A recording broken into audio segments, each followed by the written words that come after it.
नमस्कार. सत्यमेव जयते या बातमीपत्रामध्ये आपलं स्वागत. मी स्नेहिल. या बातमीपत्राची सुरुवात एका मोठ्या आणि महत्त्वाच्या बातमीनं. सरपंच संतोष देशमुख हत्या प्रकरणावरून मंत्री धनंजय मुंडे यांच्या राजीनाम्याची मागणी जोर धरू लागली आहे आणि त्यातच आता भाजपचे आमदार सुरेश धस यांनी धनंजय मुंडेंवर भ्रष्टाचाराचे गंभीर आरोप केले आहेत. पालकमंत्री असताना मुंडेंनी परळी आणि अंबेजोगाईमध्ये काम न करता कोट्यवधींची बोगस बिलं उचलली असा आरोप धस यांनी केलेला आहे. बोगस बिलं उचलणाऱ्यांवर अजितदादांनी प्रेम करू नये असा टोलाही धस यांनी लगावलाय.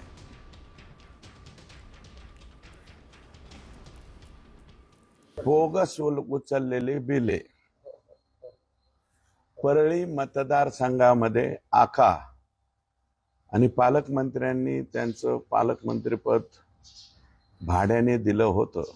जे आकडे सांगितले, एक पहिलं 37,70,00,000 रुपये बोगस उचलले, दुसरे 14,46,00,000 रुपये आणि 16,20,00,000 रुपये आणि 5 कोटी रुपये बर्दापूर पूसवरती, असे एकूण 73,36,00,000 रुपये बोगस बिले उचललेली आहेत.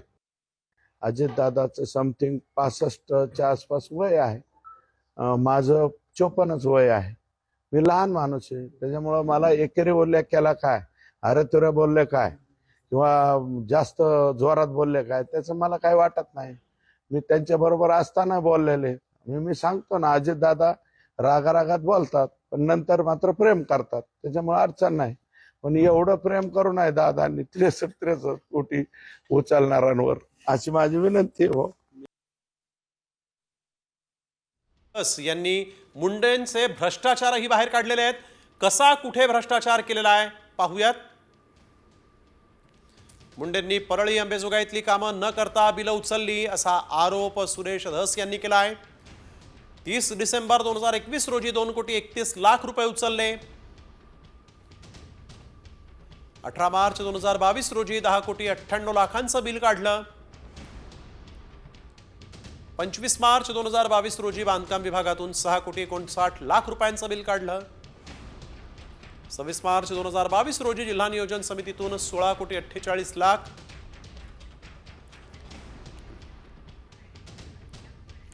तर सरपंच हत्या प्रकरणावरून मुंडेंच्या राजीनाम्याची मागणी होत असताना सुरेश धस यांनी ही भ्रष्टाचाराची यादीच बाहेर काढल्यानं मुंडेंच्या अडचणी आता मात्र वाढण्याची शक्यता आणि त्यात आता भर पडतीये. कारण देशमुख हत्या प्रकरणाच्या निमित्तानं आता मंत्री धनंजय मुंडेंचा राजीनामा मागणाऱ्या सामाजिक कार्यकर्त्या अंजली दमानी यांनी थेट उपमुख्यमंत्री अजित पवारांनाच 96 तासांचा अल्टिमेटम दिलेला आहे. नेमका काय आहे हा अल्टिमेटम आणि दादांनी तो पाळला नाही तर काय करण्याचा इशारा दमानी यांनी दिलेला आहे, पाहूयात या विशेष रिपोर्टमध्ये. मुंडेंच्या राजीनाम्यासाठी दमानी आक्रमक. अजितदादांना 96 तासांचा अल्टिमेटम. दमानी यांचा साम टीव्हीवरून इशारा. मला पेपर मिळालेत हे त्यांनी मान्य केलं, पण त्याची पडताळणी करण्याची गरज आहे असं जे ते म्हणाले, तर त्यांना पडताळणी करायला 4 दिवस म्हणजे 96 तास खूप होती. सरपंच संतोष देशमुख हत्या प्रकरणातील संशयित आरोपी वाल्मिक कराड आणि धनंजय मुंडेंचे आर्थिक हितसंबंध असल्याचा आरोप होत असल्यानं अन्न आणि नागरी पुरवठा मंत्री धनंजय मुंडेंच्या राजीनाम्याच्या मागणीनं आता जोर धरलाय. त्यातच अंजली दमानी यांनी साम टीव्हीच्या ब्लॅक अँड व्हाईट या कार्यक्रमातून धनंजय मुंडेंच्या राजीनाम्यासाठी अजित पवारांना 96 तासांचा अल्टिमेटम दिलाय. मला पेपर मिळालेत हे त्यांनी मान्य केलं, पण त्याची पडताळणी करण्याची गरज आहे असं जे ते म्हणाले, तर त्यांना पडताळणी करायला 4 दिवस म्हणजे 96 तास खूप होती. याच्यानंतर जर त्यांनी कारवाई केली नाही आणि राजीनामा घेतला नाही, कारण हे खूप स्ट्रॉंग पुरावे आहेत. अजून जरी त्यांनी राजीनामा घेतला नाही तर माझ्याकडे 2 चॉईस आहेत, जे मी करणारे दोन्ही करणारे. एक म्हणजे लोकायुक्तांना पत्र लिहिणारे आणि सीजे म्हणजे मुंबई हायकोर्टात मी याचिका दाखल करणारे आणि त्यात मात्र सीएम हे अजित पवार, एडीजी, डीजी या सगळ्यांवर कारवाई करावी, कारण या सगळ्यांना मी ते पुरावे दिलेले आहेत.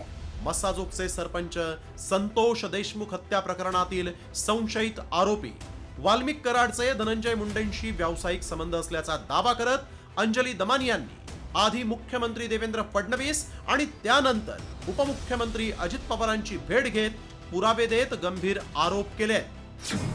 मुख्यमंत्री आणि उपमुख्यमंत्र्यांकडे धनंजय मुंडेंच्या विरोधात सबळ पुरावे दिले. मंत्री धनंजय मुंडेंना महाजनको सरकारी कंपनीकडून नफा मिळत असल्याचा आरोप. कंपन्यांचे बॅलन्स शीट आणि पुरावे मुख्यमंत्री आणि उपमुख्यमंत्र्यांकडे सादर. त्यामुळे 96 तासांमध्ये निर्णय न घेतल्यास दादांना कोर्टात खेचणार. अंजली दमानियांपाठोपाठ पवारांच्या राष्ट्रवादीच्या खासदार सुप्रिया सुळेंनीही नैतिकतेच्या आधारावर मुंडेंच्या राजीनाम्याची मागणी केली आहे. तर मुंडेंनी राजीनाम्याचा चेंडू मुख्यमंत्री देवेंद्र फडणवीस आणि उपमुख्यमंत्री अजित पवारांच्या कोर्टात टोलवलाय. पुरावे तर सगळेच देत आहेत. रोज तुमच्या चॅनलवर एक नवीन पुरावा देतोय. अजून काय पुरावे पाहिजे? आम्ही काय मागणी करतोय? आम्ही जी मागणी करतोय आणि सगळे पक्ष, त्याच्यात अजित पवारांचा जो एनसीपी अजित पवार आहे तो पण आहेच ना मागणी करण्यात राजीनाम्यात. कुठला पक्ष जो राजीनामा मागत नाहीये? म्हणजे त्यांचा स्वतःचा पण पक्ष म्हणतोय राजीनामा द्या, आणि राजीनामा मी नैतिकतेवर मागतोय. आता या बाबतीमध्ये धनंजय मुंडे या सर्व गोष्टीमध्ये माननीय मुख्यमंत्री महोदयांना, माननीय उपमुख्यमंत्री महोदयांना कुठं जर दोषी वाटत असतील तर त्यांनी राजीनामा मागावा, राजीनामा देणार. पण विषय फक्त हा काढून राजीनाम्याचा होत असेल तर या बाबतीमध्ये मी दोषी आहे का नाही, या बाबतीत माननीय मुख्यमंत्री, माननीय उपमुख्यमंत्री हे सांगू शकतील ना. आपण त्यांना सुद्धा म्हणजे ह्या सगळ्या गोष्टी क्लिअर झाल्या पाहिजेत.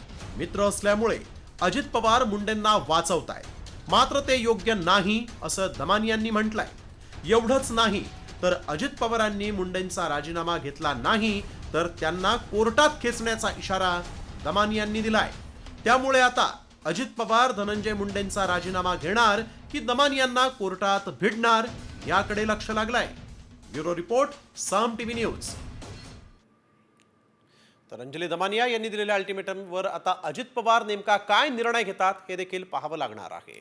वळूया पुढील बातमीकडे. धनंजय मुंडेंच्या पक्षाचा राष्ट्रीय अध्यक्ष हा मुंबईत आहे, मात्र त्यांच्या पक्षाचा मंत्री खुलासा द्यायला दिल्लीत जातो. ही महाराष्ट्राची अवस्था आहे असं म्हणत संजय राऊतांनी धनंजय मुंडेंच्या दिल्ली बारीवरून टोला हाणलाय. आपलं पद वाचवण्यासाठी शेवटी त्यांना दिल्लीतच जावं लागतं. अजित पवार गटाचे ते मंत्री आहेत, पण खुलासा द्यायला कुठे जावं लागतंय तर दिल्लीमध्ये अमित शहाकडे. त्यांच्या पक्षाचे राष्ट्रीय अध्यक्ष मुंबईत आहेत किंवा बारामतीत आहेत किंवा पुण्यात आहेत बसलेले, पण त्यांचा पक्षाचा मंत्री खुलासा देण्यासाठी दिल्लीत जातोय. ही महाराष्ट्राची अवस्था आहे. तर आपण बघतो एकंदरीतच सरपंच हत्येप्रकरणी मंत्री धनंजय मुंडेंच्या राजीनाम्यासाठी सामाजिक कार्यकर्त्या अंजली दमानिया यांनी मुख्यमंत्री फडणवीसांचीही भेट घेतली. साम टीव्हीच्या ब्लॅक अँड व्हाईट मुलाखतीत दमानियांनी ही माहिती दिलेली आहे. मात्र मुंडे आपल्या पक्षाचे नाहीत असं फडणवीसांनी सांगितल्याची माहिती अंजली दमानिया यांनी दिली आहे. परवा तुम्ही दादांनाही भेटलात, जे अत्यंत वैरी 36 आकडा त्यांच्याबरोबर भेटल्यानंतर काय प्रतिक्रिया होते दादांची? नाही, खरं तर मी हो नाही असा विचार करत होते की मी भेटू की नाही. पण कसं झालं माहिती आहे, मला जेव्हा ते अनेकदा त्यांच्या पक्षाकडनं अधिकृत भूमिका आली की बाबा आम्हाला जोपर्यंत पुरावे मिळणार नाहीत तोपर्यंत आम्ही कारवाई करणार नाही, राजीनामा घेणार नाही. हे एकदा ऐकलं, दोनदा ऐकलं, तीनदा ऐकलं. असं वाटलं की पुरावे आणि मी माध्यमांमध्ये देत होते पण ते आम्हाला मिळाले नाहीत असं सांगून मोकळे होतील. म्हणून मी ठरवलं की आता यांच्या पक्षाच्या अध्यक्षांना, कारण त्याच्या आधी मी SP-ना दिले, ADG-ना दिले, DG-ना दिले, मुख्यमंत्र्यांना दिले. आता मुख्यमंत्री हवं तर कुठल्याही मंत्र्याचा राजीनामा मागून घेऊ शकतात, पण जर मुख्यमंत्री म्हणाले की ते माझ्या पक्षाचे नाही आहेत, म्हणून मी ठरवलं की आता यांच्या पक्षाचे अध्यक्ष अजित पवार आहेत आणि त्यांचा आणि माझा किती सख्य आहे पूर्ण महाराष्ट्रालाच माहिती आहे. तर सरपंच हत्येप्रकरणी धनंजय मुंडेंचा पाय आणखीन खोलात गेलेला आहे. धनंजय मुंडेंच्या बेनामी कंपन्यांमध्ये खंडणीच्या रकमा आल्याचा आरोप करत उच्च न्यायालयामध्ये याचिका दाखल करण्यात आलेली आहे. कुणीही याचिका दाखल केली आहे, या याचिकेत नेमका काय आरोप आहे पाहूयात या स्पेशल रिपोर्टमध्ये. मुंडेंच्या कंपन्यांमध्ये खंडणीच्या रकमा.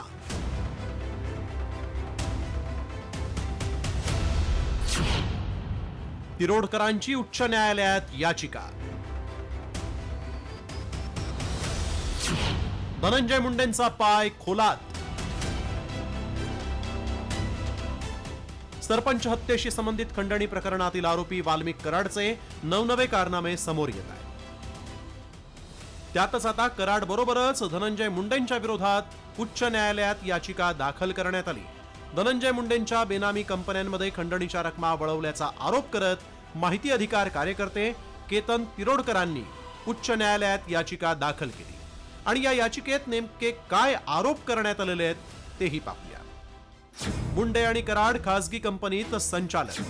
मुंडे संचालक असलेल्या व्यंकटेश्वरा इंडस्ट्रीयल मधून कराडनं आवादा कंपनीला खंडणी मागितल्याचा आरोप. जगमित्र साखर कारखान्यात कराड, मुंडे संचालक. तर कंपनीच्या कार्यालयासाठी मुंडेंच्या नावावर जागा खरेदी. 20 सप्टेंबर 2022 मध्ये घनवट यांनी 40 लाख शेअर्स 4 कोटींना विकले. राजेश घनवट हे मुंडेंचे निकटवर्तीय. ही रक्कम खंडणीतून उभी केल्याचा आरोप. मुंडेंच्या बेनामी कंपन्यांमधून मनी लॉन्ड्रिंग झाल्याचा आरोप. तपास मुंडेंपर्यंत येताच पुढे सरकत नसल्याचा आरोप. SITनं खोलवर तपास केल्यास मोक्काअंतर्गत शिक्षेची शक्यता. उच्च न्यायालयात दाखल याचिकेत तिरोडकरांनी निवडणूक आयोग, SIT प्रमुख बसवराज तेली, ED आणि बीडचे पोलीस अधीक्षक यांना प्रतिवादी केलं आहे. एवढंच नाही तर मुंडेंच्या बेनामी कंपन्यांमध्ये खंडणीची रक्कम वळती केल्यानं धनंजय मुंडेंची ED मार्फत चौकशी करण्याची तसंच उच्च न्यायालयाच्या देखरेखीखाली SIT मार्फत सरपंच हत्या प्रकरणाची चौकशी करण्याची मागणी करण्यात आली.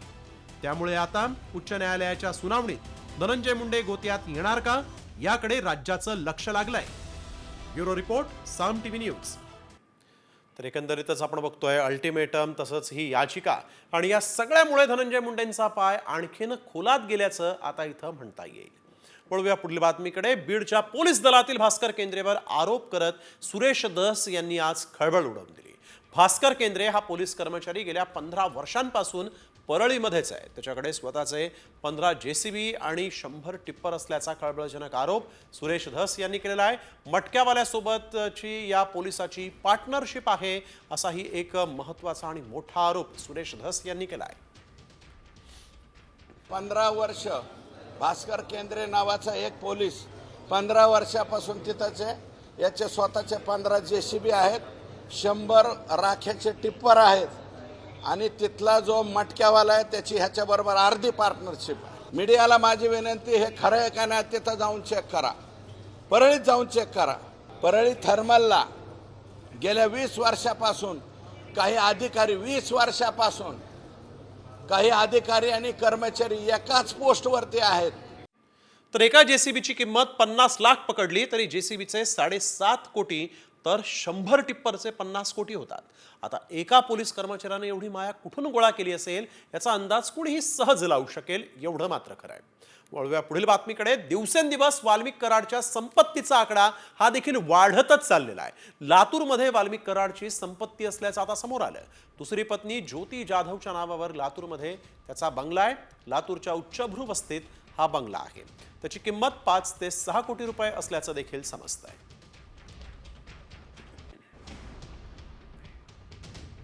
तर सरपंच संतोष देशमुख हत्येप्रकरणी कृष्णा आंधळेच्या आई वडिलांना CIDनं चौकशीसाठी बोलावलं होतं.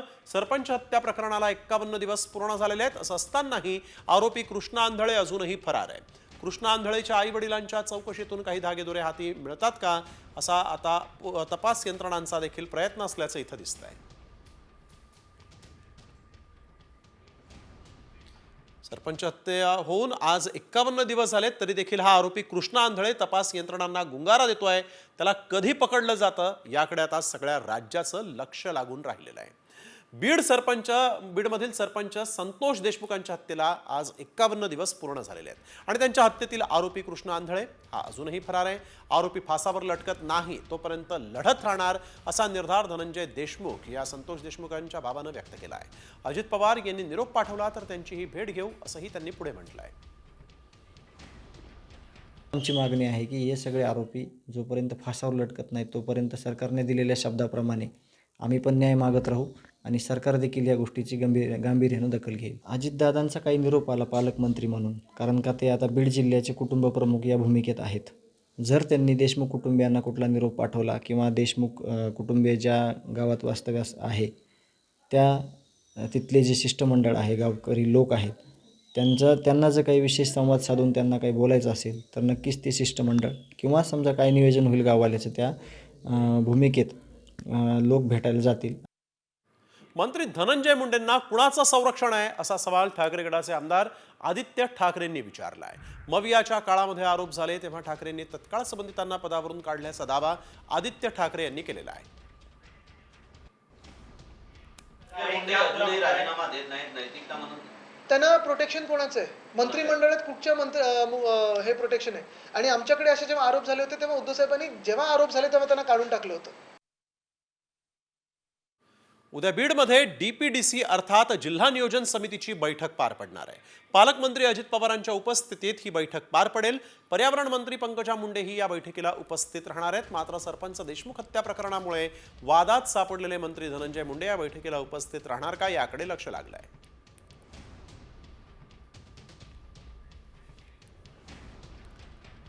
अनिल देशमुख, भुजबळ, राऊत, मलिक हे ऐक्यू बातम्यांमुळे जेलमध्ये गेले. मात्र इथं पुरावे असून देखील मुंडेंवर कारवाई का होत नाही असा सवाल सुप्रिया सुळेंनी पुन्हा उपस्थित केलेला आहे. अनिल देशमुख साहेब, संजय राऊत साहेब, नवाब भाई आणि भुजबळ साहेब या सगळ्यांना IQ बातम्यांवर अटक झाली होती. वर्ष जेलमध्ये IQ बातम्यांवर गेले होते. इथे तर डॉक्युमेंट आहेत. आणि सत्तेमधले आमदार पण, म्हणजे आम्ही तरी विरोधकात चला आमचा बायस असेल असं तुम्ही म्हणा, म्हणजे बजरंग अप्पांचा असेल, माझा म्हणा, जितेंद्र आव्हाडांचा म्हणा, रोहित पवार म्हणा, आम्ही सगळे विरोधात, शिवसेना असेल, काँग्रेस, चला आम्ही सगळे विरोधात, आम्हाला एका बाजूला ठेवा. पण सत्तेमधले तिन्ही पक्षाचे लोक म्हणतायत ना. येत्या काही दिवसांमध्ये 10वी आणि 12वीच्या परीक्षा या सुरू होत आहेत आणि याच पार्श्वभूमीवर बुरखा घातलेल्या परीक्षार्थींना परीक्षा केंद्रात प्रवेश देण्यात येऊ नये असं पत्र मंत्री नितेश राणेंनी शिक्षण मंत्री दादा भुसेंना लिहिलं आहे. परीक्षार्थींना बुरखा घालून परीक्षा केंद्रावर प्रवेश दिला तर कॉपी किंवा अनुचित प्रकार टाळण्यासाठी महिला पोलीस किंवा शिक्षक कर्मचाऱ्याची नेमणूक करा असं नितेश राणे यांनी म्हटलं आहे. कारण का आता बुरखा घालून नेमकं तोच विद्यार्थी आले आहे, तीच विद्यार्थिनी आली आहे की नाही, असे अन्य प्रकार आता मतदानाच्या टायमाला पण अशा गोष्टी नजरेसमोर आलेल्या आहेत. ते बुरखा घालून आलेले आहेत पण नेमकं तो त्या व्यक्तीत निघालेला नाहीये. तर म्हणून अशा पद्धतीचे लाड किंवा लागून चालन कोणाचेच करू नये असं मताचं मी आहे. तर नितेश राणेंची नेमकी मागणी काय आहे पाहूयात. नितेश राणे म्हणतात इयत्ता 10वी आणि 12वी परीक्षेत परीक्षार्थींना बुरखा घालून प्रवेश देऊ नका. तपासणीसाठी महिला पोलीस किंवा शिक्षक कर्मचाऱ्याची नेमणूक करावी. अनुचित प्रकार किंवा कॉपी मुक्त परीक्षा होणं अपेक्षित आहे. बुरखा घालून इलेक्ट्रॉनिक उपकरणांचा वापर केल्यास तपासणं अशक्य होतं. कायदा सुव्यवस्थेचा प्रश्न निर्माण होऊन विद्यार्थ्यांना नुकसान सहन करावं लागेल. तर आपण बघतोय 10वी 12वीच्या परीक्षेत आता बुरखाबंदी होते की काय असाच सवाल या निमित्तानं उपस्थित झालेला आहे. मंत्री नितेश राणेंनीच सरकारकडे ही मागणी केलेली आहे.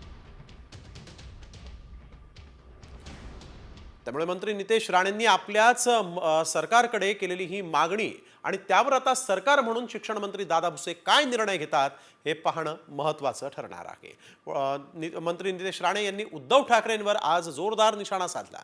उद्या मातोश्री बंगल्यावर वक्फ बोर्ड लागेल त्यावेळेस त्यांना कळेल असं नितेश राणे यांनी म्हटलं आहे. तर आदित्य ठाकरेंनीही त्यांना जोरदार प्रत्युत्तर दिलं आहे. ओवैसी आणि उद्धव ठाकरेमध्ये काहीच फरक राहिलेला नाही. हे करण अर्जुन झालेले आहेत. उद्या जेव्हा मातोश्रीवर वक्फ बोर्डचा जेव्हा बॅनर लागेल ना की ये वक्फ की जमीन है, तभी उद्धव ठाकरेला कळेल वक्फ म्हणजे कुठली मिरची असते. कि हर एक को, इस देश के नागरिक को एग्जाम देने का अधिकार होना चाहिए. और ये जो टिप्पणी करे उस पर मैं जवाब नहीं दे रहा हूँ, ये मैं अपनी बात कह रहा हूँ. देखिए, गंदगी से मैं मुंह नहीं लगता. कोई लोग उसमें उलझना चाहते हैं, मैं उसमें जाता नहीं. शिंदेंच्या ठाण्यामध्ये आता भाजपचा दरबार भरणार आहे. कुणी दिलं एकनाथ शिंदेंना थेट आव्हान? कोण भरवणार ठाण्यात जनता दरबार? ठाणे महापालिकेत भाजपला यश मिळवून देण्याचा कुणी केलाय निर्धार? पाहूयात या विशेष रिपोर्टमध्ये. शिंदेंच्या ठाण्यात भाजपचा दरबार. ठाणे महापालिकेसाठी नाईक मैदानात. शिंदेंना शह देण्यासाठी भाजपचे नाईक ठाण्यात. आगामी महापालिका निवडणुकांमध्ये महायुतीतील नेतेच आमनेसामने येण्याची शक्यता आहे. त्याची झलक उपमुख्यमंत्री शिंदेंच्या ठाण्यात पाहायला मिळाली आहे. एकनाथ शिंदे हे ठाण्याचे पालकमंत्री आहेत. मात्र येत्या काळात दर 3 महिन्यात ठाण्यात जनता दरबार घेणार असल्याची घोषणा पालघरचे पालकमंत्री गणेश नाईकांनी केली आहे. त्यामुळे शिंदेंच्या ठाण्यात घुसण्याची तयारीच भाजपनं नाईकांच्या माध्यमातून सुरू केल्याची चर्चा रंगली आहे. तर शिवसेना आणि राष्ट्रवादीच्या मंत्र्यांनीही इतर जिल्ह्यांमध्ये जनता दरबार घ्यावा अशी मिश्कील प्रतिक्रिया देत प्रदेशाध्यक्ष आणि महसूल मंत्री बावनकुळेंनी नाईकांच्या भूमिकेचं समर्थन केलंय. आता महाराष्ट्र थांबणार नाही, तो प्रगतीच्या पथावर गतिमान होईल, शक्तिमान होईल, प्रकाशमान होईल. आणि अशा करता त्या ठिकाणी तर मी पालघर जिल्ह्याचा पालकमंत्री आहे. दर 2-1 महिन्यांनी तिथे जनता दरबार लावणार आहे. ठाण्यामध्ये दर 3 महिन्यांनी लावेल. नवी मुंबईमध्ये माझा मतदारसंघ म्हणलं तर दर महिन्याला जनता दरबार लागेल. शेवटी ही सरकारची संयुक्त जबाबदारी आहे. या ठिकाणी कोण मोठा कोण छोटा हा प्रश्न इथं नाही. गणेश नाईक जर ठाण्यामध्ये जनता दरबार घेणार असतील तर आमचेही मंत्री पालघरमध्ये जाऊन जनता दरबार नाही घेतले पाहिजे ना. माझं काय म्हणणं आहे, माननीय एकनाथ शिंदे साहेबांच्याही मंत्रिमंडळातल्या सदस्यांनी राज्यामध्ये जाऊन जनता दरबार घेतले पाहिजे. अजितदादाच्याही मंत्रिमंडळातल्या सदस्यांनी घेतले पाहिजे. शेवटी आमचे जे सर्व मंत्री आहेत हे मंत्री सर्व म्हणून जर जनता दरबार घ्यायला लागले तर भलं कोणाचं होणार आहे? भलं जनतेच होईल ना. कुठल्याही जिल्ह्यात जाऊन आपला मंत्रिपदाचा जो कारभार दिला आहे, जसं मला महसूल मंत्री आहे तर मी महसूल मंत्री म्हणून कुठल्याही राज्यामध्ये कुठल्याही जिल्ह्यात जाऊ शकतो. त्यामुळे कुणाला नाही आहे, कुणालाही कुठे जाता येईल. ठाण्यात जनता दरबार घेण्याची घोषणा करणाऱ्या नाईकांना आपला हेतू लगेचच स्पष्ट केला. भाजपनं संधी दिल्यास आपण नवी मुंबईसारखं ठाण्यातही यश मिळवू असा निर्धारच नाईकांनी व्यक्त केलाय. तर उपमुख्यमंत्री एकनाथ शिंदेंना पत्रकार परिषदेत नाईकांबाबत विचारलं असता त्यांनी काय केलं पहा. पक्षाने जर गणेश नाईक यांच्यावरती जबाबदारी महानगरपालिकेच्या ठाण्याची तर कसं चित्र असेल किंवा कशी गणेश नाईकांकडे जर जबाबदारी पक्षाने दिली तर नवी मुंबईत जसं यश संपादन केलं तसं ठाण्यामध्ये यश संपादन करू हा विश्वास व्यक्त करतो. तुम्हाला आता मी सांगितलं ना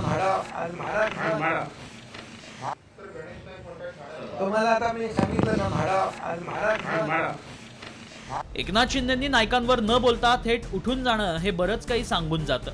मात्र पुढच्या काळात एकनाथ शिंदेंना ठाण्यात ठाकरेंच्या शिवसेनेपेक्षा मोठं आव्हान हे भाजपचंच असणार आहे हे नाईकांच्या विधानांमधून दिसतंय. त्यामुळे आगामी महापालिका निवडणुकीत ठाण्यावरून शिवसेना भाजपत महासंग्राम रंगण्याची शक्यता नाकारता येत नाही. ब्युरो रिपोर्ट, साम टीव्ही.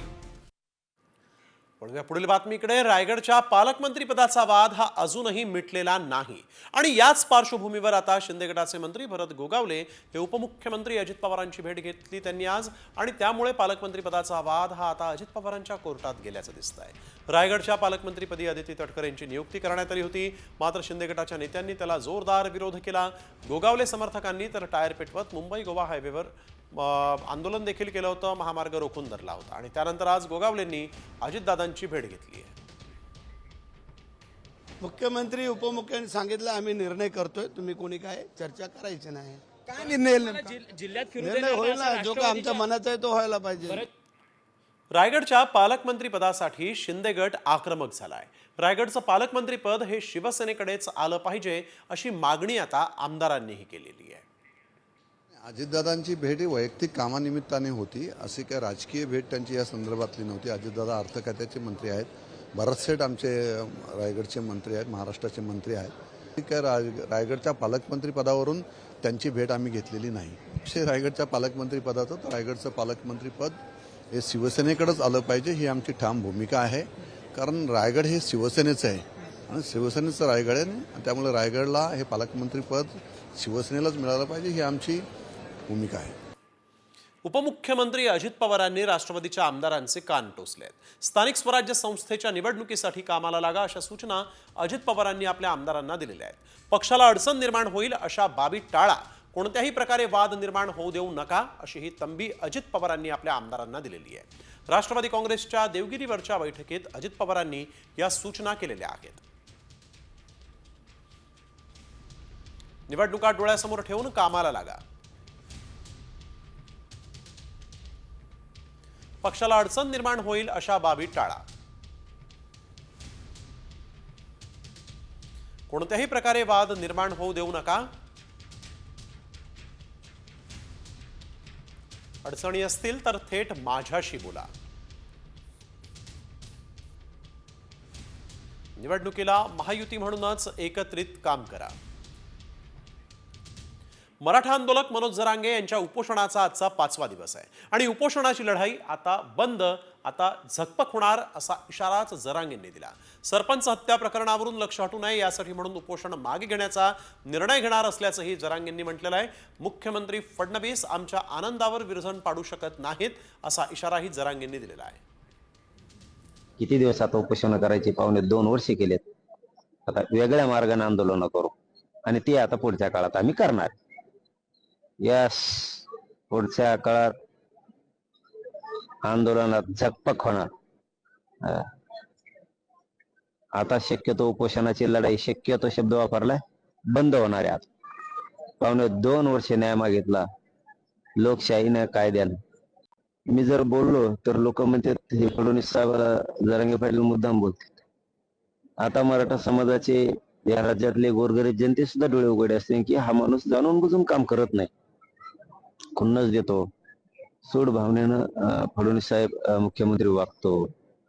हे आता तरी लोकांना पटलं असेल आता, कारण हे उघडं होणं खूप गरजेचं होतं. कारण आम्हालाही संतोष भैया देशमुखांचं मॅटर महत्वाचं आहे की संतोष भैयाच्या मॅटरवर सुद्धा आपल्याला लक्ष घालायचं. मी मागे सांगितलं होतं ते मॅटर मी दबू देणार नाही, मागं पडू देणार. जालन्यातील वडीगोद्रीमध्ये मराठा समाज आक्रमक झाल्याचं पाहायला मिळालेलं आहे. मराठा आंदोलकांनी सोलापूर धुळे महामार्गावर रास्ता रोको आंदोलन केलं. मनोज जरांगेंच्या आमरण उपोषणाचा आजचा 5वा दिवस आहे आणि उपोषणामुळे जरांगेंची तब्येत खालावत असल्यानं मराठा आंदोलक आक्रमक झाले. पोलिसांनी आंदोलकांची समजूत काढण्याचाही प्रयत्न केला.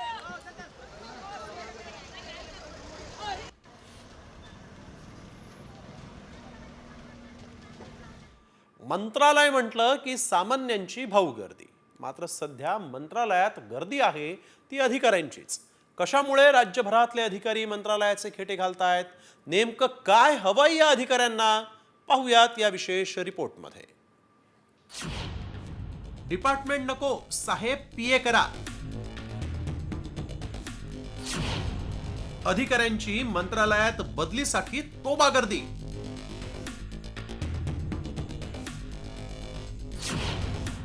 काही कार्यालयात चिकटवण्यासाठी अधिकाऱ्यांचे फंडे.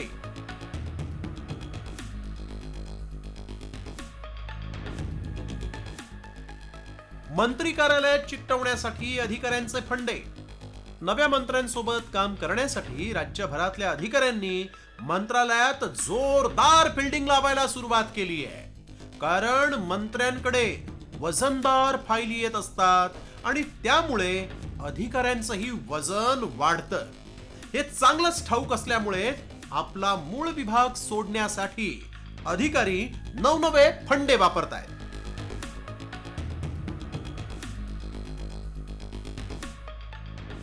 कॅबिनेट मंत्र्यांकडे पीए, पीएस, ओएसडी मिळून 15 तर राज्यमंत्र्यांकडे 13 जण असतील असा आदेश सामान्य प्रशासन विभागानं काढलेला आहे. उसनवारीवर घ्यावयाचे अधिकारी, कर्मचाऱ्यांबाबत स्पष्ट उल्लेख नाही. त्यामुळे उसनवारीवर किती अधिकाऱ्यांना घ्यायचं याचं बंधन मंत्री कार्यालयावर नाही.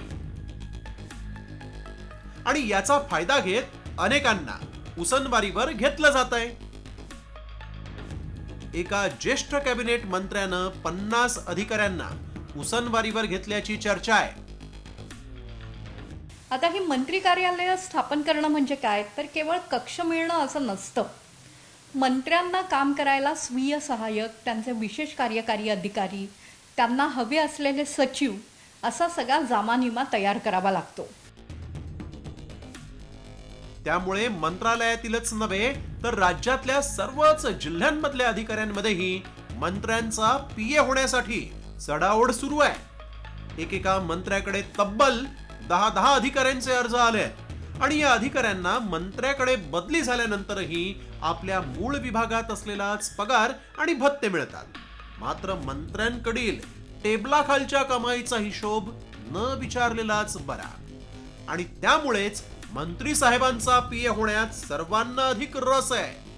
सूटबूट तर सर्वच अधिकाऱ्यांकडे असतात, मात्र सर्वात मोठी असते ती वट, आणि ती असते मंत्री साहेबांच्या पीएचीच. ब्युरो रिपोर्ट, साम टीव्ही मराठी. पण आता सर्वच अधिकाऱ्यांना मंत्र्यांकडे राहायचं असेल तर गावगाड्याचा कारभार कसा चालणार, असाही सवाल सर्वसामान्य नागरिकांनी विचारलेला आहे. वळूया पुढील बातमीकडे. बातमी मुंबईकरांसाठी महत्त्वाची आहे, कारण मुंबईत बाईक टॅक्सीबाबत परिवहन विभागाने एक मोठा निर्णय घेतलेला आहे. मुंबईत पुढच्या 2 महिन्यात रॅपिडो सारख्या बाईक सर्व्हिस सुरू होणार आहेत. दरम्यान बाईक टॅक्सी सुरू करताना महिलांच्या सुरक्षेची देखील विशेष काळजी घेण्यात आलेली आहे. बाईक चालकाला मागे प्रवासी बसवताना बाईकच्या मध्ये पार्टिशन लावणं बंधनकारक असणार आहे. ते 2 महिन्यामध्ये सांगतोय. आता तो प्रस्ताव माझ्याकडे ऑलरेडी डिपार्टमेंटनी पाठवलेला आहे. त्यावर विचारविनिमय करून आज उद्यालाच मी ती फाईल पुढे पाठवेल आणि साधारणतः 2 महिन्यात तो अंमलात आणण्याचा आमचा विचार आहे. मी प्रामुख्यानं महिला चालक असेल आणि पुरुष जर मागे बसला तर काही चुकीच्या घटनासुद्धा घडू शकतात आणि गुन्हेगारी प्रवृत्तीचे काही लोक असतात, त्याचा वेगळ्या प्रकारे अर्थ लावू शकतात. त्यासाठी महिला आणि पुरुष प्रवाशांमध्ये अंतर असावं, यासाठी मध्ये डिवाइड करण्यासाठी ती सुविधा ज्या 2 व्हीलरकडे असेल त्यांनाच ती परवानगी देण्याचं मी निश्चित धोरण त्यांना सांगितलं आहे स्पष्टपणे. मुंबईत पुढच्या 5 वर्षात जलवाहतूक वाढवण्याचा निर्णय परिवहन विभागाने घेतलेला आहे. येत्या 3 महिन्यांमध्ये जलवाहतुकीचा आराखडा तयार करण्याचे आदेश देण्यात आलेले आहेत. तसंच मुंबईच्या विकेसित 2028 पर्यंत पॉड टॅक्सीची सेवा सुरू होईल, तर गर्दीच्या ठिकाणी रोपवेची सुविधा विकसित करण्याच्या विचारात असल्याचं परिवहन विभागानं इथं स्पष्ट केलेलं आहे. आपण बघतोय 2028 पासून पॉड टॅक्सीची पहिली सेवा ही मुंबईतल्या बीकेसीमध्ये सुरू होईल असं सांगण्यात आलेलं आहे. तर वाहतूक कोंडीवर जलवाहतुकीचा पर्याय कशा पद्धतीनं सक्षम ठरतो हे पाहणं महत्त्वाचं राहणार आहे. मेट्रोप्रमाणे जलवाहतुकीसाठी स्वतंत्र प्रणाली उभी करण्यात येईल असाही निर्णय झालेला आहे. तर जलवाहतूक मुंबईतली वाढवल्यामुळे रस्त्यावरील वाहतूक कोंडी कमी होणार का, हे देखील पाहावं लागणार आहे. वळूया पुढील बातमीकडे. एक महत्त्वाची बातमी म्हणजे धनंजय देशमुख आता सीआयडीच्या भेटीला पोहोचलेले आहेत. सीआयडीचे अधिकारी अनिल गुजर यांची ते भेट घेणार आहेत. सीसीटीव्ही ऑडिओ क्लिप बाबत कारवाईची मागणी धनंजय देशमुख करतायत. सरपंच संतोष देशमुख हत्येला 51 दिवस पूर्ण झालेले आहेत आणि आता संतोष देशमुख यांचे बंधू धनंजय देशमुख जे आहेत ते सीआयडीचे अधिकारी अनिल गुजर यांची भेट घेण्यासाठी गेलेले आहेत. सीसीटीव्ही फुटेज तसंच ऑडिओ क्लिप ज्या व्हायरल झाल्या होत्या त्या संदर्भात तपास कुठवर आला आणि कारवाई काय झालेली आहे याची मागणी करण्यासाठी म्हणून ते सीआयडीच्या कार्यालयात पोहोचले आहेत. महाकुंभमेळ्यामध्ये अमृत स्नानांची इच्छा अनेकांसाठी आज जीवघेणी ठरली. अमृत स्नानासाठी निघालेल्या गर्दीत चेंगराचेंगरी झाली आणि यात 30पेक्षा जास्त जणांचा मृत्यू झाला. मात्र मध्यरात्री 1 वाजता नेमकं काय घडलं, याआधीही अशी दुर्घटना किती वेळा कुंभमेळ्यामध्ये घडलेली आहे, पाहूयात या स्पेशल रिपोर्टमध्ये. महाकुंभमेळ्यात चेंगराचेंगरी.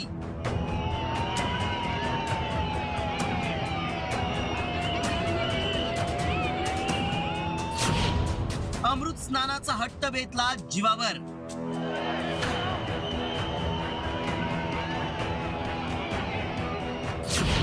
प्रयागराजमध्ये अनेक भाविकांचा बळी.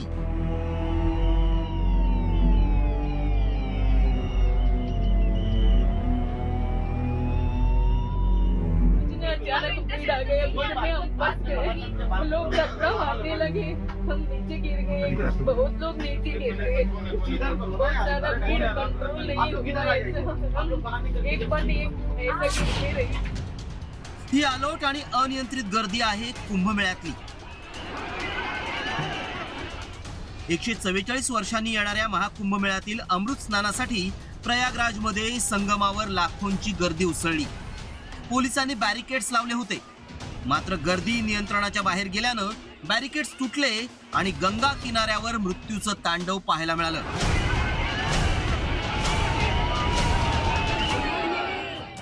महाकुंभातील चेंगराचेंगरीत 20पेक्षा जास्त भाविकांचा मृत्यू झाल्याची भीती वर्तवली जातीये. त्यामुळे गंगा किनाऱ्यावर बंबम बोलेच्या जयघोषाऐवजी लोकांचा आक्रोश आणि अँब्युलन्सचा आवाज ऐकायला येत होता. महाकुंभात मध्यरात्री 1 वाजता नेमकं काय घडलं पाहूयात। संगम घाटावर मौनी अमावस्येनिमित्त अमृत स्नान आयोजित करण्यात आला होता। अमृत स्नानासाठी लाखो भाविकांनी गर्दी केली होती। संगम घाटावर गर्दी वाढल्यानं भाविकांची पळापळ झाली। 20हून अधिक भाविकांचा मृत्यू झाल्याची भीती व्यक्त होतीये। जखमींना रुग्णालयात नेण्यासाठी ग्रीन कॉरिडॉर करण्यात आलाय। महाकुंभमेळ्यात झालेल्या चेंगराचेंगरीनंतर पंतप्रधान मोदींनी योगी आदित्यनाथ यांच्याकडून दुर्घटनेची माहिती घेतली आहे। इतकंच नाही तर या दुर्घटनेनंतर सर्व आखाड्यांनी अमृत स्नान रद्द करण्याचा निर्णय घेतलाय। महाकुंभ में आने वाले सभी श्रद्धालुओं से अनुरोध कर रहा हूं, आज क्षमता से अधिक भीड़ आ गई है प्रयागराज में। इसे संगम का आग्रह छोड़ दें। आज का अमृत स्नान निरस्त कर दिया जाए। महाकुंभमेळ्यात चेंगराचेंगरीची ही पहिलीच घटना नाही। यापूर्वीही अशा घटनांमध्ये शेकडो लोकांचा बळी गेल्याचं समोर आलंय।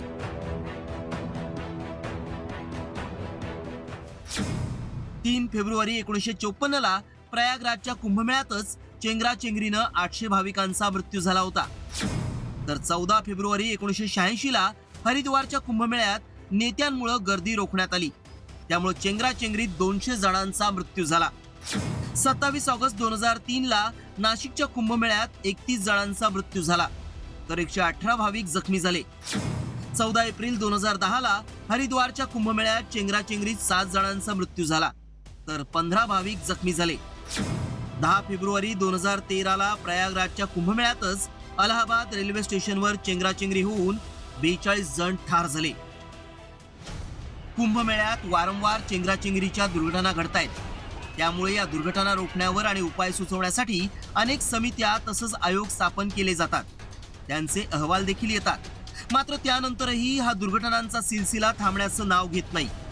त्यामुळं आता तरी सरकारनं चेंगराचेंगरीच्या दुर्घटना रोखण्यासाठी ठोस पावलं उचलण्याची गरज आहे। ब्युरो रिपोर्ट, साम टीव्ही न्यूज। तर महाकुंभमेळ्यामध्ये झालेल्या चेंगराचेंगरीच्या या पार्श्वभूमीवर नाशिक पोलीस यांनी आता खबरदारी घेतली आणि नाशिकच्या रामकुंडावर मौनी अमावस्येनिमित्त स्नानासाठी भाविकांनी मोठी गर्दी केली होती। खबरदारीचा उपाय म्हणून पोलिसांनी रामकुंडावर जाणाऱ्या रस्त्यांवर बॅरिकेडिंग केलेली आहे। पोलिसांनी रामकुंडावर पायी जाण्याच्या सूचना भाविकांना दिल्या होत्या। तर रामकुंडावर गर्दीचं व्यवस्थापन करण्यात आलं, कारण 2003 मध्ये नाशिक कुंभमेळ्यात याच रामकुंडावर चेंगराचेंगरी ही झाली होती। तेव्हा नेमकं काय घडलं होतं पाहूयात। 27 ऑगस्टला हजारो भाविक उलट दिशेनं काळाराम मंदिराकडे निघाले। मंदिराकडून 25 ते 30 साधू रामकुंडाकडे जात होते। सरदार चौक परिसरामध्ये अरुंद ठिकाणी एकच गर्दी झाली। साधूंनी चांदीची नाणी उधळल्यामुळे ती गोळा करण्यासाठी भाविकांनी उड्या घेतल्या। चेंगराचेंगरीमध्ये 29 भाविक ठार झाले, तर 118 जण जखमी झाले। तर यंदाचा महाकुंभ मेळा साधू संतांपेक्षा मॉडेल आणि सिने अभिनेत्रींमुळेच चर्चेत आहे आणि त्यात आता आणखीन एका हवाई सुंदरीची भर पडली आहे। या हवाई सुंदरीनं थेट नोकरीवर पाणी सोडत साध्वी होण्याचा निर्णय घेतलाय। कोण आहे ही हवाई सुंदरी पाहूयात या विशेष रिपोर्टमध्ये। हवाई सुंदरी होणार साध्वी, महाकुंभ मेळ्यात घेणार दीक्षा, लाखो रुपयाच्या पगाराच्या नोकरीचा करणार त्याग,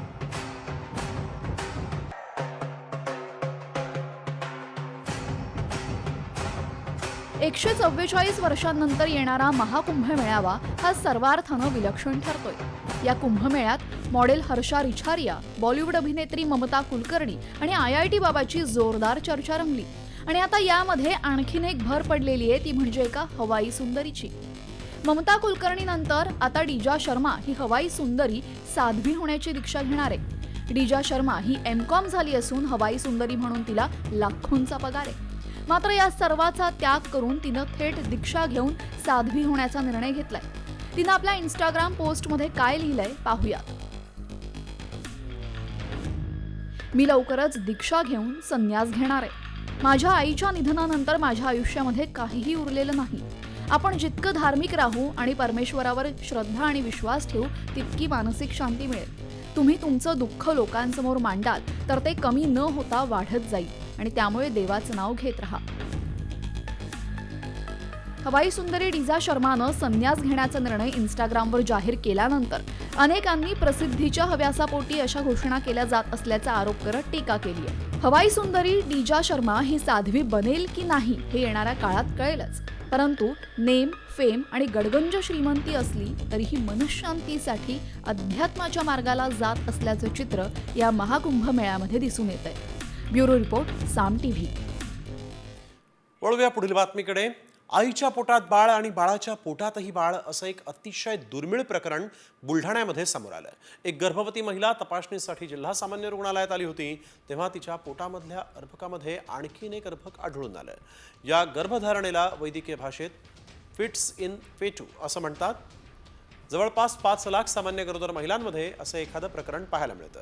बुलढाण्यात या महिलेची प्रसूती झाल्यानंतर होणाऱ्या बाळावर शस्त्रक्रिया करण्यासाठीची सुविधा नाही आहे. त्यामुळे या महिलेला छत्रपती संभाजीनगरमधल्या सर्व सुविधायुक्त अशा रुग्णालयात पाठवण्यात आलेलं आहे. बाळ होतं त्या बाळाच्या पोटामध्ये पण एक बाळ आढळून आलं. ही खूप रेअर अशी दुर्घटना असते. जगात 100 ते 200 केसेस पेक्षा जास्त आढळून आलेले नाही आहे आणि इंडियामध्ये आतापर्यंत 10 ते 15 केसेस असे रिपोर्ट झाले आहे.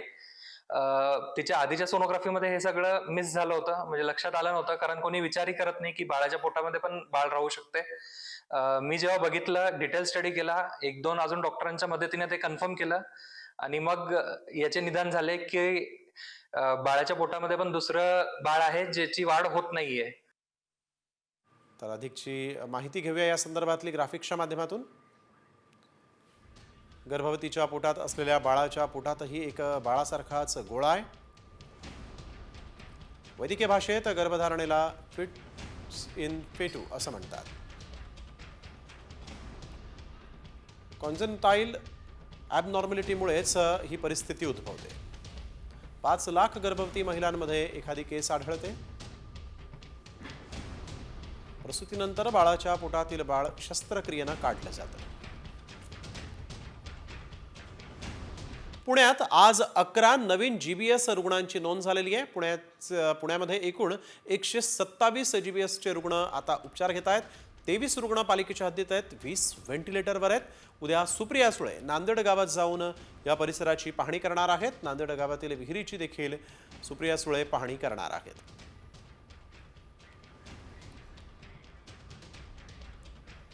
तर GBS या आजारानं राज्यात एक बळी गेल्यानंतर केंद्राचं 7 जणांचं पथक पुण्यात दाखल झालं. हे पथक पुण्याच्या नांदेड गावात पाहणीसाठी पोहोचलं. मात्र पथक विहिरीची पाहणी न करताच परत जात असल्याचा आरोप स्थानिकांनी केला. गावकऱ्यांनी मग या पथकाला रोखलं आणि त्यानंतर पथकानं विहिरीतील पाण्याची पाहणी केली आहे. आणलेला आहे, या ठिकाणी गाड्या अडवलेल्या आहेत. म्हणजे सध्याचा सर्वेलन्स पण चालू आहे. स्टेट गव्हर्नमेंटनी आधी चालू केलेला आहे. तर त्याचा आम्ही रिव्ह्यू घेतोय. ओके, आणि त्याच्यावरती काय म्हणजे ऍक्शन घ्यायची आहे किंवा पुढे काय प्लॅन आउट करायचं आहे ते ठरवूया. जे सायंटिफिक प्लॅन केलेलं आहे ना, तर let us do that please. Pune महापालिकेनं GBS आजारावर उपचार करण्यासाठी म्हणून कमला नेहरू रुग्णालयात एक वेगळा वॉर्ड उभारलेला आहे. मात्र कमला नेहरू रुग्णालयात पूर्णवेळ न्यूरोलॉजिस्ट डॉक्टर उपलब्ध नाही. महापालिकेनं खासगी 3 न्यूरोलॉजिस्ट डॉक्टरांना उपचार करण्याची विनंती केलेली आहे आणि त्यानुसार जेव्हा आवश्यक असेल त्यावेळेस हे खासगी न्यूरोलॉजिस्ट कमला नेहरू रुग्णालयात येऊन उपचार करणार असल्याची माहिती पुणे महापालिकेच्या आरोग्य प्रमुख डॉक्टर नीना बोराडे यांनी दिलेली आहे. भारत इंग्लंड चौथ्या T20 सामन्यावर देखील GBSचं सावट पाहायला मिळत आहे. 31 जानेवारी रोजी महाराष्ट्र क्रिकेट असोसिएशनच्या गौंजे येथील स्टेडियमवर हा सामना रंगणार आहे. तर GBSचा प्रादुर्भाव टाळण्यासाठी म्हणून राज्य सरकारनं योग्य ती खबरदारी घेण्याच्या सूचना दिलेल्या आहेत आणि त्याच पार्श्वभूमीवर महाराष्ट्र क्रिकेट असोसिएशनकडून मैदानावर उपाययोजना राबवण्यात येत आहेत.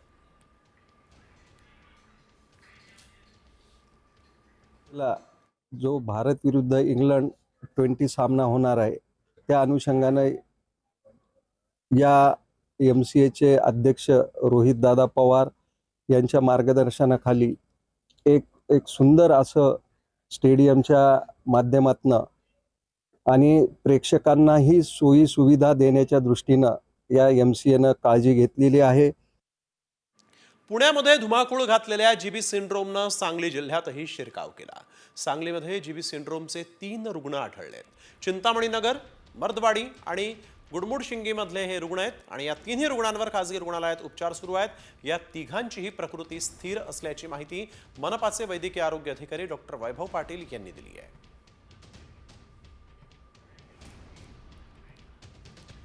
तर जीबी सिंड्रोम हा दूषित पाण्यामुळे होत असल्याचं समोर आलेलं आहे आणि त्यामुळे पाणी उकळून प्या आणि अन्न शिजवून खा असा सल्ला डॉक्टरांनी दिलेला आहे.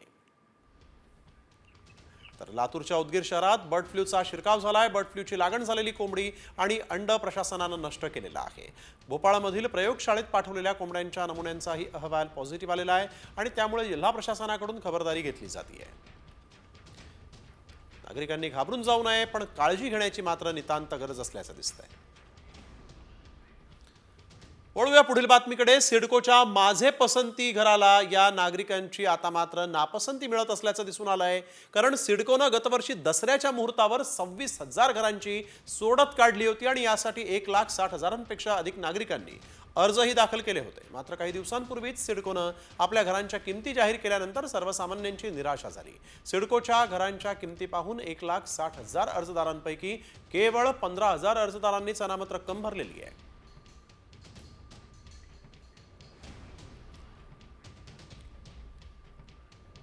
कॉम्रेड गोविंद पानसरे हत्या प्रकरणातील आरोपींना मुंबई उच्च न्यायालयाकडून जामीन मंजूर करण्यात आलेला आहे. न्यायमूर्ती A.S. किल्लोर यांच्या एकलपीठाकडून हा निर्णय देण्यात आलेला आहे. सचिन अंदुरे, गणेश मिस्किन, अमित देगवेकर, भरत कुरणे आणि वासुदेव सूर्यवंशी या 5 आरोपींना 2018 ते 2019 दरम्यान अटक करण्यात आली होती. मात्र आता त्यांना न्यायालयाकडून जामीन मंजूर करण्यात आलेला आहे. गोविंद पानसरे हत्या प्रकरणातील आरोपी अटक झाल्यापासून तुरुंगातच होते. खटला लवकर निकाली लागण्याची शक्यता नाही, त्यामुळे जामीन मंजूर करण्यात आल्याचं हायकोर्टाकडून सांगण्यात आलेलं आहे. पानसरे कुटुंबीय आता या निर्णयाला सर्वोच्च न्यायालयात आव्हान देणार आहेत. आम्ही वकिलांचा सल्ला घेऊ. ज्या सुप्रीम कोर्टाच्या जजमेंटवर आधारित हा निकाल दिलेला आहे, आम्हाला असं वाटतं की तो बघून वकिलांच्या सल्ल्याने निर्णय घेण्यात येईल की सुप्रीम कोर्टात त्याच्या विरोधात दाद मागायची की नाही. अहिल्यानगरच्या श्रीरामपूर तालुक्यात वाळू तस्करांनी हैदोस घातलाय. कारवाईसाठी गेलेल्या महसूल अधिकाऱ्यांसह पोलिसांवर वाळू तस्करांनी प्राणघातक हल्ला केला. अवैध वाळू तस्करीच्या विरोधात कारवाई दरम्यान पोलीस आणि महसूल कर्मचाऱ्यांवर दगडफेक करण्यात आली आणि यावेळेस पथकानं एक डंपरही पकडला, तर दुसरा डंपर वाळू तस्करांनी पळवलाय आणि या हल्ल्यात कोतवाल तलाठ्यासह एक पोलीस नाईक जखमी झालाय. नायगाव परिसरात 2 डंपर ताब्यात घेतली वाळूची. सदर डंपर कारवाई करण्यासाठी पोलीस ठाण्यात आणत असताना वाळू वाहतूक लोकांनी सदर डंपर पोलीस ठाण्यात आणण्यास विरोध केला आणि महसूल पथक यांच्यावर दगडफेक केली. त्यात पोलीस गाडीचंही नुकसान झालेलं आहे. या संदर्भात महसूलच्या फिर्यादीवरून गुन्हा दाखल करण्यात आलेला आहे. आरोपींचा शोध चालू आहे. बातमी पालघरमधून आहे. शिवसेना शिंदेगडाचे डहाणूचे पदाधिकारी अशोक धोंडी यांचा घातपात झाल्याचा पोलिसांना संशय आहे आणि आतापर्यंत पालघर स्थानिक गुन्हे शाखेकडून 4 आरोपींना ताब्यात घेण्यात आलेलं आहे. फरार आरोपी अशोक धोंडी यांच्या शोधासाठी 6 पथकं जी आहेत ती देखील आता रवाना झालेली आहेत. अशोक धोंडी अपहरण प्रकरणात आज पालघर पोलिसांकडून एक मोठा खुलासा होण्याची ही शक्यता होती.